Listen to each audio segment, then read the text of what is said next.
J'enregistre donc aujourd'hui, nous sommes le mercredi 30 mars, cette séance qui a été prononcée hier en présentiel, donc mardi 29, dans le cadre de l'Université du Temps libre. Et de la même façon, dans les semaines qui viennent, je poursuivrai ainsi en double, présentiel et visio, ce cours consacré à la fameuse formule de Descartes, nous rendre comme maîtres et possesseurs de la nature. Je surveillerai, comme je l'ai dit, la fréquentation de ces séances en visio parce que, évidemment, ça me demande le temps de les enregistrer, donc ça fait une petite charge de travail en plus. S'il s'avérait qu'elles sont désertées, je crois que j'abandonnerai définitivement pour ne plus me consacrer qu'au présentiel, avec toujours, bien entendu, toujours à l'horizon, le plaisir que j'aurai si cela est possible, par exemple l'année scolaire prochaine, à reprendre dans le cadre ancien, il faut maintenant dire, du lycée Théophile Gautier de Tarbes. Voilà.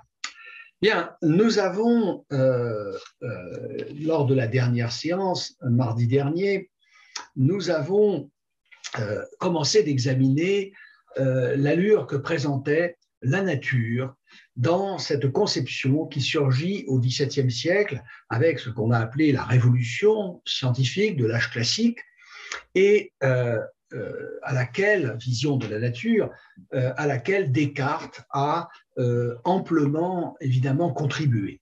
Même si sa participation scientifique, on l'a vu, est demeurée assez modeste et limitée aux lois de l'optique géométrique, eh bien, il reste que dans la façon dont se présente la nature lorsque s'achève cette grande révolution scientifique, eh bien, dans la façon dont se présente la nature, on peut dire que Descartes a marqué le portrait qui est la sienne maintenant d'une marque absolument essentielle.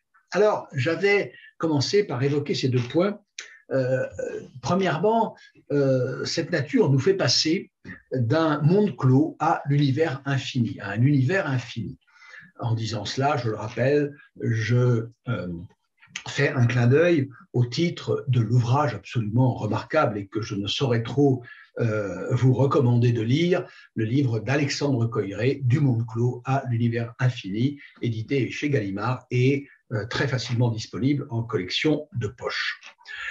Alors, cette nature donc nous fait passer d'un monde clos à un univers infini et qui plus est, alors elle est caractérisée par une découverte physique, un principe physique qui va constituer peut-être le cœur de ce dispositif qui nous met en présence d'une figure complètement nouvelle de la nature.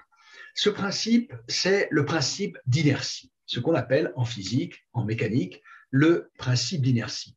J'avais expliqué la dernière fois ce dont il s'agit. Je me contente ici de rappeler l'importance absolument cruciale de ce principe dans le dispositif général de la révolution scientifique de l'âge classique, donc de la figure de la nature qui va en sortir. Le point suivant que je voudrais développer concerne ce qu'on peut appeler une nouvelle conception de la matière, du monde corporel, si vous préférez.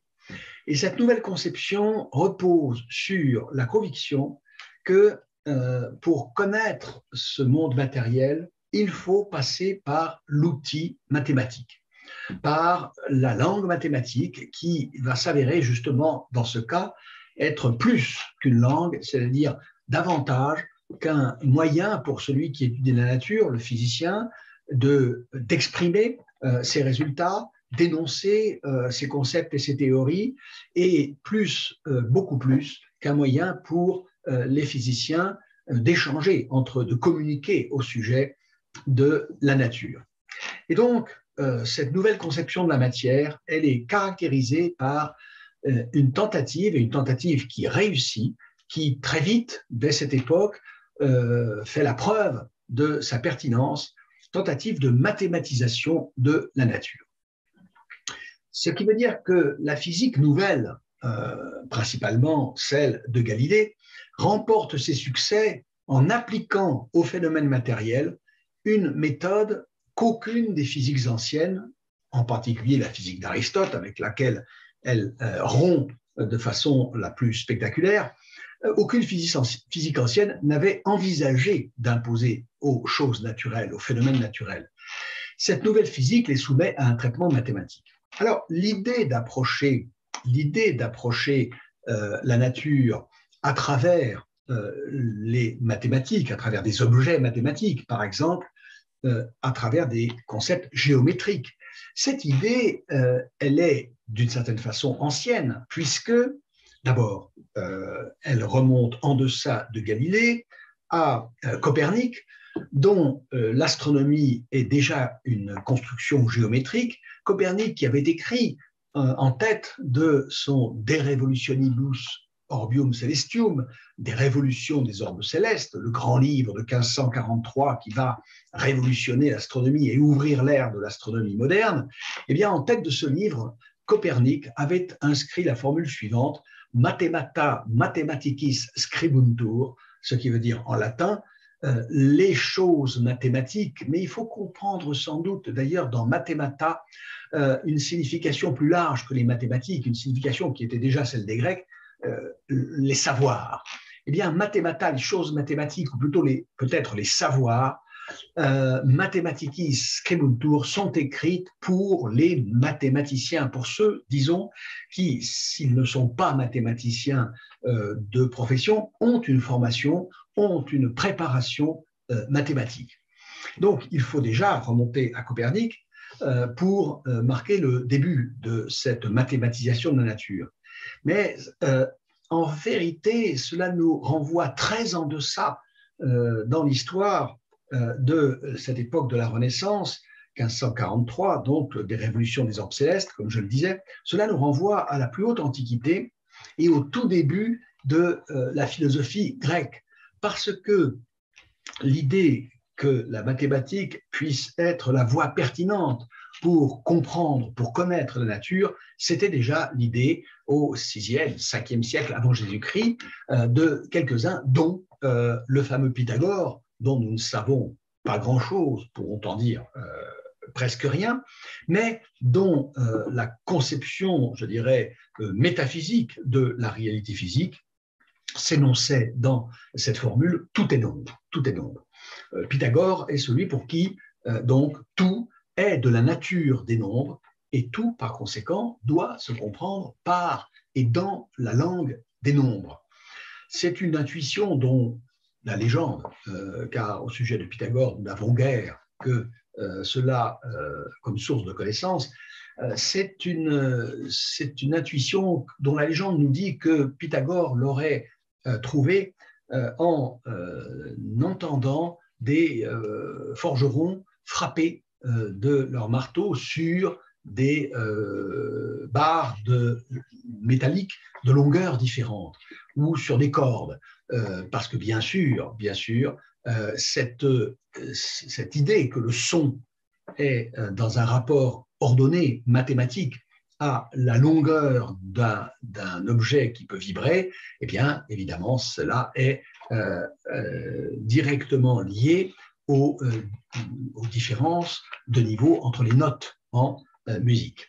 Donc, cette intuition que tout est nombre est pythagoricienne. D'autres penseurs, à la même époque, avaient fondé leur théorie de la nature sur d'autres idées, sur l'idée que, par exemple, il faut comprendre la nature à partir de certains des 4 éléments, par exemple l'eau, comme Thalès, ou l'air, comme Anaximène, ou le feu. Eh bien, pour Pythagore, c'est le nombre qui est la clé de la compréhension du monde matériel. Mais évidemment, et ça, je pense que vous vous en doutez si vous connaissez un tout petit peu d'histoire des sciences et en particulier des sciences physiques, évidemment, cette intuition était restée scientifiquement tout à fait stérile. C'était une intuition qui n'a pas eu de lendemain ou de postérité scientifique pendant des siècles. Bien sûr, l'astronomie des anciens, l'astronomie grecque, jusqu'à Ptolémée, était déjà une astronomie mathématique au sens où elle était une construction géométrique. C'était une construction géométrique, ce qui fait que l'astronomie a pu, dans l'ordre d'apparition des sciences de la nature, être la première conjointement à la naissance des mathématiques théoriques. Il reste que, pour ce qui concerne la physique au sens strict, c'est-à-dire la théorie de la matière, des mouvements de la matière, eh bien, cette intuition de la pertinence du nombre et donc des mathématiques pour comprendre la réalité n'avait pas eu d'application. Plus tard, Husserl, Edmund Husserl, le fondateur de la phénoménologie, montrera comment l'invention grecque des mathématiques, l'invention par les Grecs de l'axiomatique et du système démonstratif des mathématiques était déjà cette invention porteuse d'une très grande révolution dans la conception de la matière. Elle était porteuse de ce mouvement qui allait conduire à, je cite ici Husserl, je le cite entre guillemets, la substitution d'une nature idéalisée à la nature pré-scientifique donnée dans l'intuition, fermez les guillemets.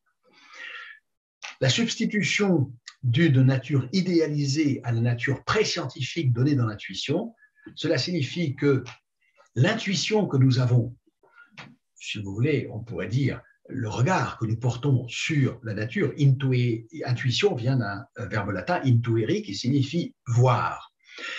Le regard que nous portons sur la nature avant que la science ne commence, c'est un regard spontané, un regard naturel en un sens qui évidemment ne comporte rien de mathématisé ni de mathématisable. La nature est pour nous un ensemble d'objets, de réalités, de phénomènes qui ont plutôt un caractère qualitatif.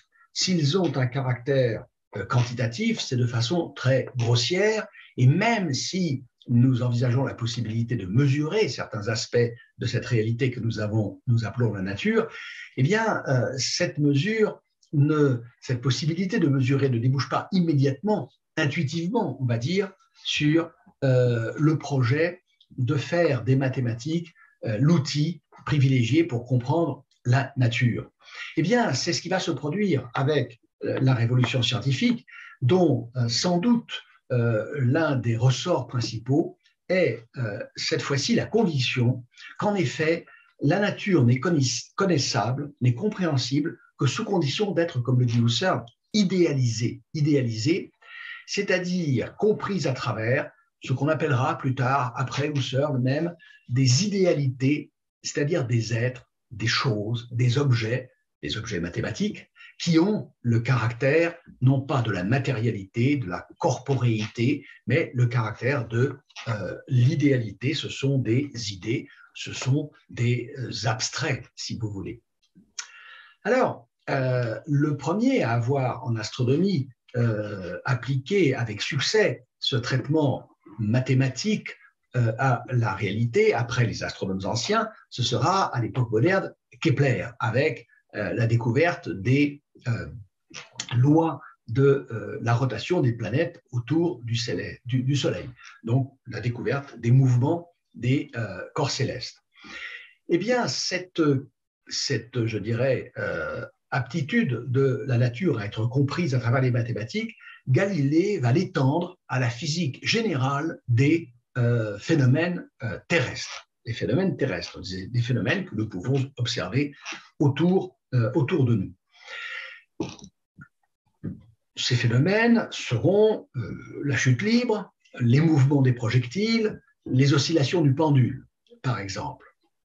Et dans un célèbre passage d'un livre publié en 1623, Il Saggiatore, ce qui veut dire l'essayeur, dans l'essayeur, Galilée justifie cette prise qu'ont les mathématiques sur la nature. Ou plutôt que de la justifier, disons qu'il en produit une métaphore.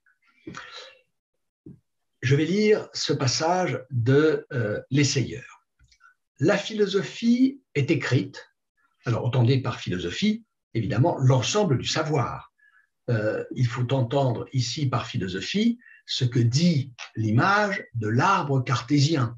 Mais évidemment, c'est de façon privilégiée le tronc de cet arbre, à savoir la physique. La philosophie, c'est ici la philosophie naturelle, c'est-à-dire la connaissance du monde physique, du monde des corps matériels. La philosophie est écrite dans cet immense livre qui continuellement reste ouvert devant les yeux, entre parenthèses, ce livre qui est l'univers, mais on ne peut pas le comprendre si, d'abord, on ne s'exerce pas à en connaître la langue et les caractères dans lesquels il est écrit. Il est écrit dans une langue mathématique, et les caractères en sont les triangles, les cercles et d'autres figures géométriques, sans lesquelles il est impossible humainement d'en saisir le moindre mot. Sans ces moyens, on risque de s'égarer dans un labyrinthe obscur. Donc, ce que nous dit Galilée ici, c'est que les mathématiques sont l'outil pertinent, efficace pour s'approprier la nature sur le mode de la connaissance théorique, de la science, parce que la nature elle-même est une réalité mathématique. Un livre, un grand livre, écrit dans la langue des mathématiques. Et donc, si nous voulons connaître la nature, nous devons utiliser les facultés dont nous disposons, qui sont en harmonie avec cette réalité de la nature, qui correspondent à ce qu'est objectivement, réellement et en soi la nature, à savoir une structure mathématique.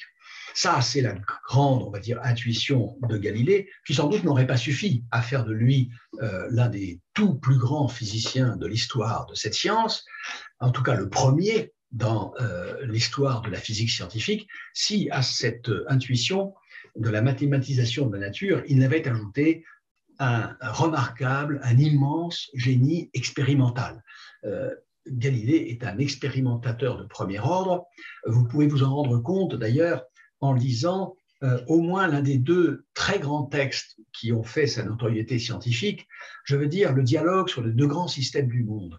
Le dialogue sur les deux grands systèmes du monde, qui est publié lui aussi en édition très accessible, ça a été publié dans la collection Point aux éditions du Seuil, eh bien dans ce dialogue sur les deux plus grands systèmes du monde, Galilée confronte les mérites respectifs sur le plan scientifique du système géocentrique de Copernic et du système héliocentrique du système géocentrique de Ptolémée et du système héliocentrique de Copernic, dont il est lui-même évidemment le défenseur.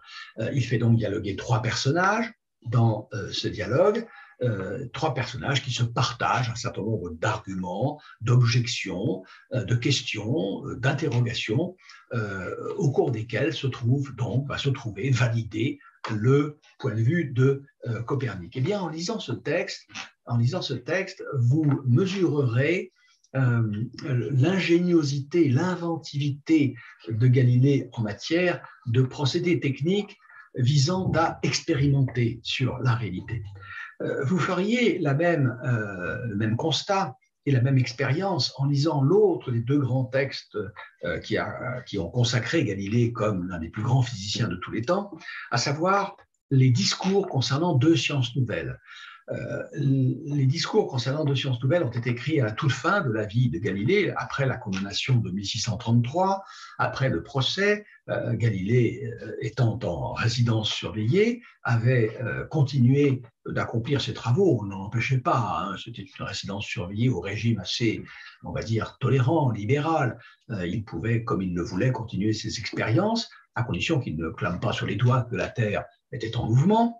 Eh bien, dans ce texte, les discours concernant deux sciences nouvelles, qui seront publiés hors d'Italie, afin évidemment de contrer la censure du Saint-Office, eh bien, dans ce texte, Galilée jette, si vous voulez, les bases, les principes de deux sciences nouvelles. La première, c'est la science du mouvement des corps matériels, je le répète, la chute libre, les oscillations du pendule quel est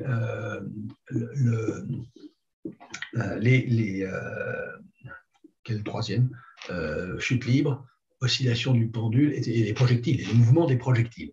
et une deuxième science, alors qui, elle, est restée plus, je dirais, plus en marge de la notoriété, de la célébrité scientifique de Galilée. Galilée s'interrogeait sur les principes de la cohésion de la matière. Si vous voulez, il se demandait pourquoi, quand il y a du vent, vos chapeaux s'envolent, mais pas vos têtes.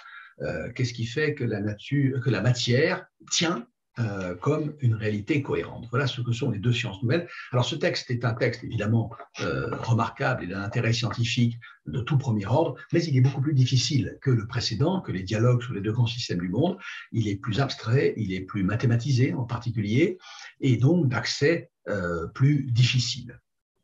Alors, donc, il existe, c'est un fait attesté par les succès de la science physique, de la mécanique mathématisée, il existe, j'avais utilisé ce mot, une harmonie entre la structure objective du monde physique et nos facultés mentales, nos facultés intellectuelles, celles à partir desquelles nous avons bâti les théories mathématiques. Et de cette harmonie, Einstein, plus tard, témoignera un certain étonnement et même une sorte d'émerveillement. Je vais lire un bref passage de ce qu'il écrit dans un livre de 1933 intitulé « La géométrie et l'expérience ». Je cite donc entre guillemets. « Ici surgit une énigme qui a fortement troublé les chercheurs de tous les temps. Comment se fait-il que la mathématique, qui est un produit de la pensée humaine et indépendante de toute expérience, s'adapte d'une si admirable manière aux objets de la réalité? La raison humaine serait-elle donc capable, sans avoir recours à l'expérience, de découvrir par son activité seule les propriétés des objets réels? Donc, il y a là ce que Einstein appelle une énigme, cette harmonie qui semble préétablie entre la structure de l'esprit humain à qui nous devons la connaissance des mathématiques, et la matière, le monde matériel, la nature corporelle dont nous faisons l'expérience. Et ce mystère, le caractère mystérieux de cette harmonie, énigmatique plutôt, de cette harmonie, tient au fait que nous n'avons pas puisé les mathématiques dans la nature. Alors sans doute y a-t-il une origine dans l'expérience de nos questions mathématiques, de nos objets mathématiques aussi, mais les objets mathématiques ne sont pas dans l'expérience, et très vite, à partir d'objets qui ont bien un certain correspondant dans l'expérience, les droites, les cercles par exemple, les triangles, eh bien à partir de ces objets, la mathématique va très vite produire de nouveaux objets qui n'ont plus rien à voir avec l'univers de l'expérience. Et voilà pourquoi Einstein donc s'émerveille. Alors, le problème que se pose ici Einstein n'est pas un problème de physique, ce n'est pas un problème de mathématiques. C'est un problème qui ne concerne ni les mathématiciens en tant que tels, ni les physiciens en tant que tels.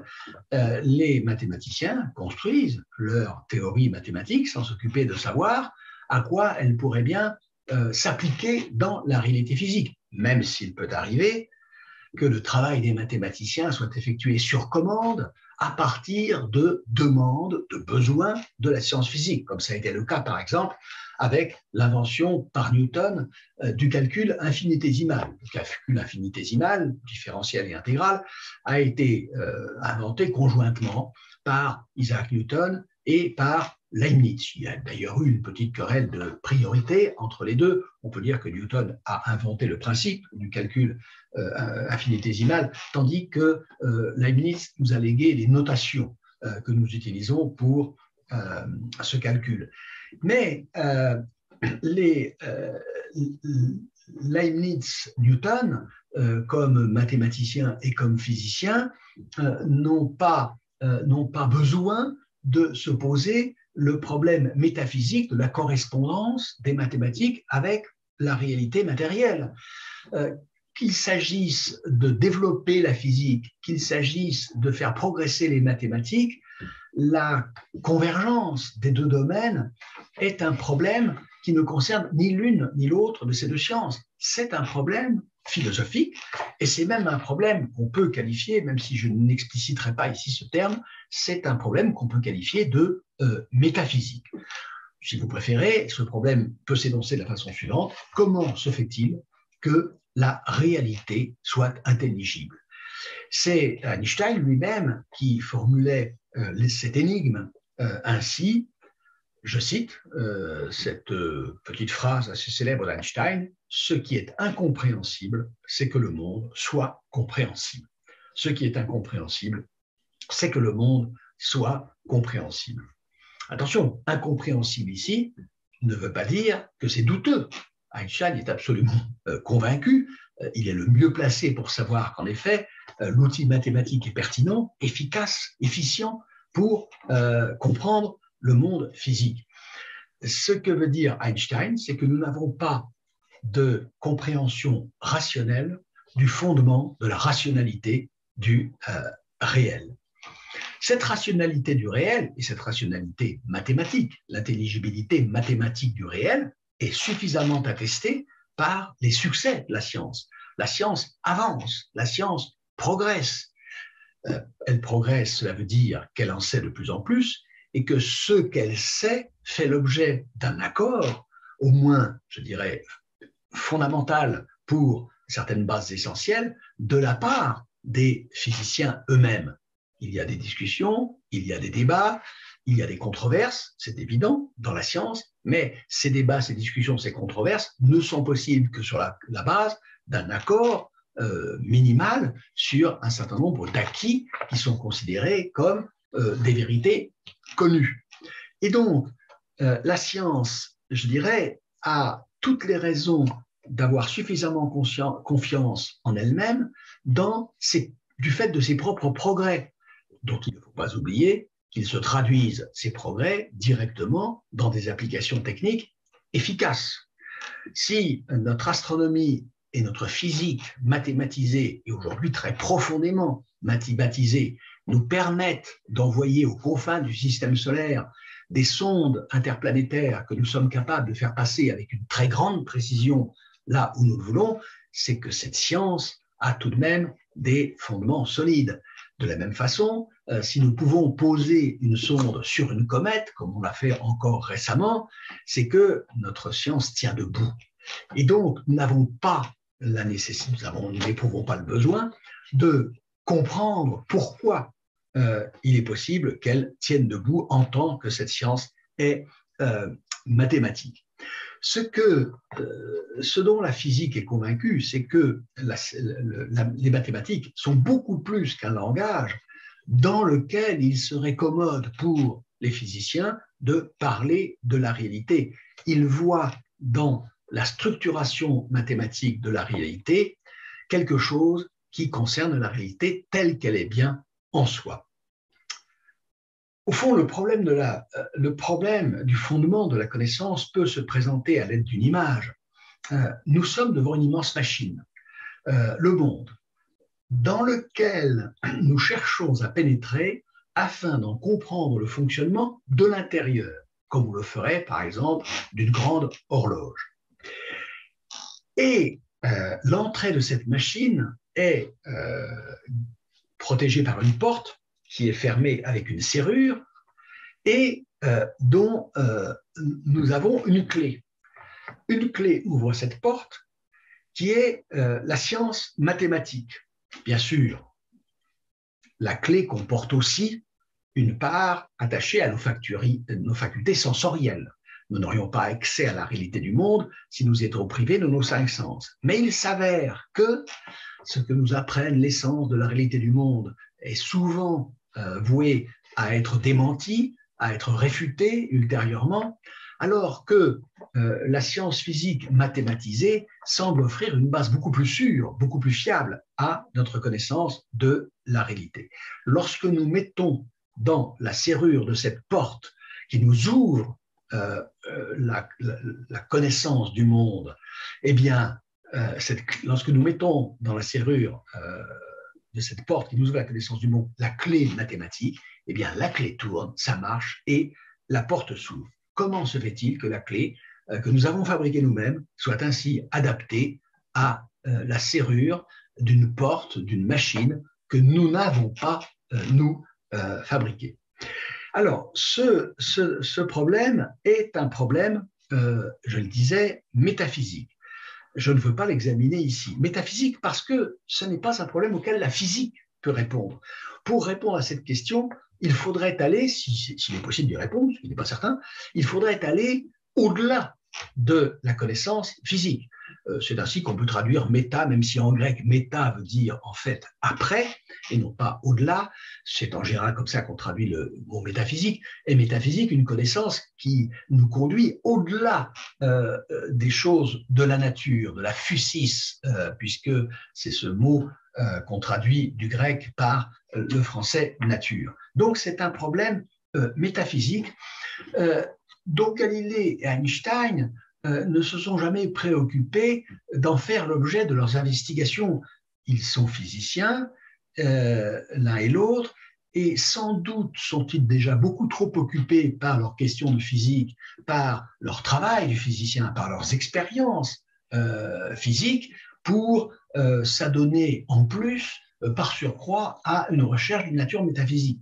Peut-être aussi sont-ils insuffisamment convaincus de l'enjeu, de l'importance de ces questions métaphysiques par rapport aux promesses que comportent les progrès de la connaissance physique. Avec la physique, nous sommes non seulement devant des recherches dont le sérieux est attesté par le succès de leurs résultats, mais aussi nous sommes en présence de recherches qui manifestement sont porteuses de promesses colossales pour l'humanité. Tandis qu'il ne semblerait pas qu'à la solution de ce genre de problème métaphysique, quel est le fondement de l'intelligibilité de la réalité matérielle, il ne semble pas que soient attachés des enjeux pratiques, notamment, de la même importance.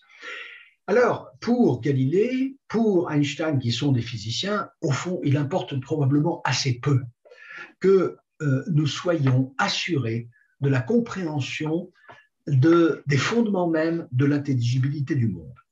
Pour Descartes, il va en aller autrement. Et je vais essayer d'expliquer pourquoi. En 1934, un autre grand physicien contemporain d'Einstein, Niels Bohr, ça s'écrit B-O-H-R, le physicien danois Niels Bohr, eh bien, ce physicien écrivait ceci.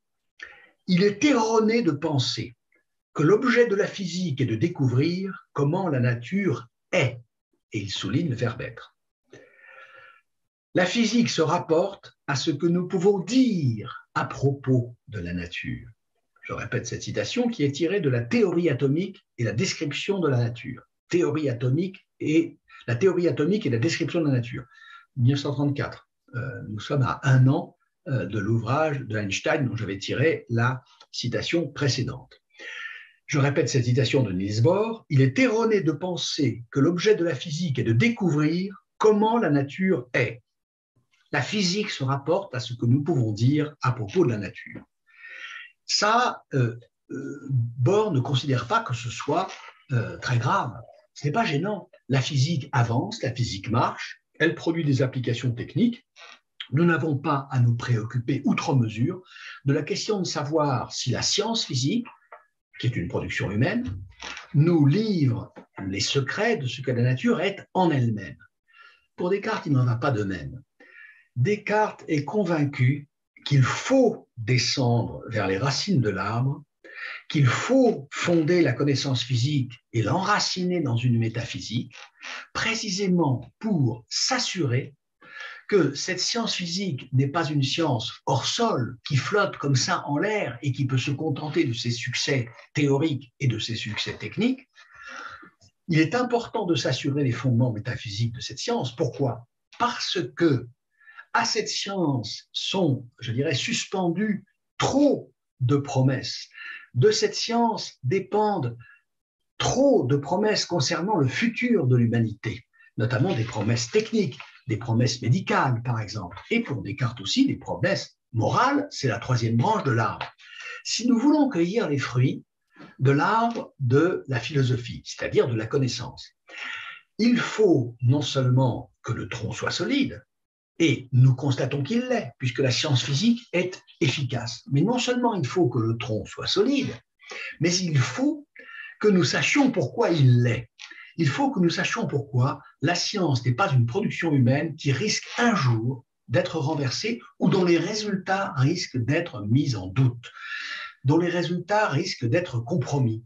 Nous voulons être assurés d'abord de la comestibilité des fruits que nous cueillons sur les branches ultimes de l'arbre, et nous voulons être assurés que cette immense entreprise qui commence maintenant, qui a déjà commencé d'ailleurs à l'époque de Descartes, nous voulons être assurés que cette immense entreprise scientifique qui a commencé avec la révolution de l'âge classique, eh bien, ne va pas nous décevoir, ne va pas nous laisser en plan, ne va pas nous trahir. Mais pour être certain qu'elle ne veut pas nous trahir, il faut travailler au niveau des fondements. La science a commencé, Descartes le sait. Il prend, si vous voulez, le train en marche.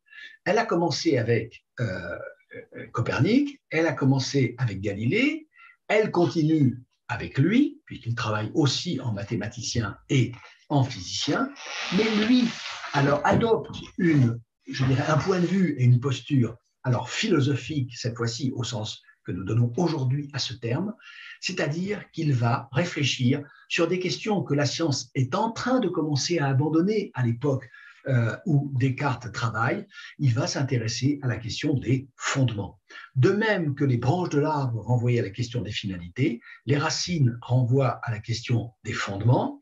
La science commence à ne plus s'occuper à cette époque-là que du tronc, du moment que la science de la nature, la physique de la nature tient, au fond, le reste ne concerne pas les scientifiques. Ils peuvent s'y intéresser comme philosophes, ils peuvent s'y intéresser comme citoyens, ils peuvent s'y intéresser comme humains, mais ils ne s'y intéressent pas en tant que scientifiques.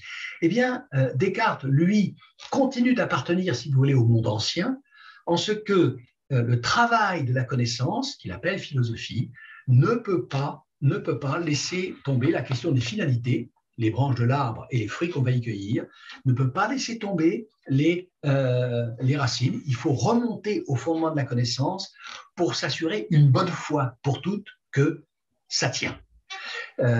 Descartes ne dit pas aux physiciens, il faudrait que chaque fois vous refassiez ce travail. Il ne dit pas aux scientifiques, ne commencez pas à travailler dans votre laboratoire, ne publiez jamais rien à prétention scientifique sans être remonté au fondement, pas du tout. Il dit les fondements, j'y suis allé voir et je les ai établis moi-même. J'ai effectué ce travail, je l'ai réalisé et vous pouvez me faire confiance, le travail a été bien fait.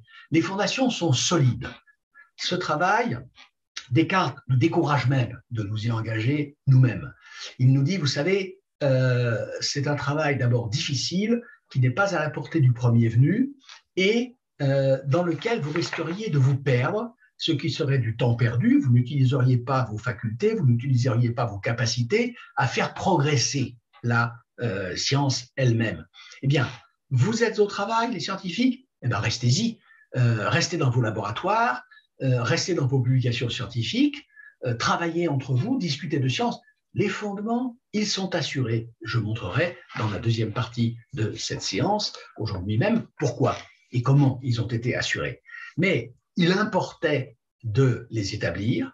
Descartes jugeait absolument essentiel de ne pas se dispenser de cette tâche, mais la tâche ayant été accomplie par lui, il n'est plus nécessaire d'y revenir. Les fondements sont posés, ils le sont une fois pour toutes. Eh bien, à nous maintenant, à vous les scientifiques, dit Descartes, et à aux générations qui se succéderont, de consolider et de faire grossir le tronc de l'arbre, à eux de perfectionner la physique, de nous perfectionner la médecine, la mécanique, la morale, de multiplier les branches et de faire produire à cet arbre des fruits de plus en plus savoureux, de plus en plus consistants et de plus en plus nombreux. Voilà, nous nous retrouvons donc dans la deuxième partie pour en venir à cette question justement des fondements et de la manière dont Descartes va les établir. Si cette vidéo vous a plu, vous pouvez nous rejoindre à l'Université du temps libre de Tarbes et de Bigorre à l'adresse utl-tb.info. Vous pouvez aussi nous encourager en cliquant sur le pouce vers le haut. Les commentaires de soutien sont également les bienvenus. Et n'oubliez pas, si ce n'est déjà fait, de vous abonner, Merci et à bientôt.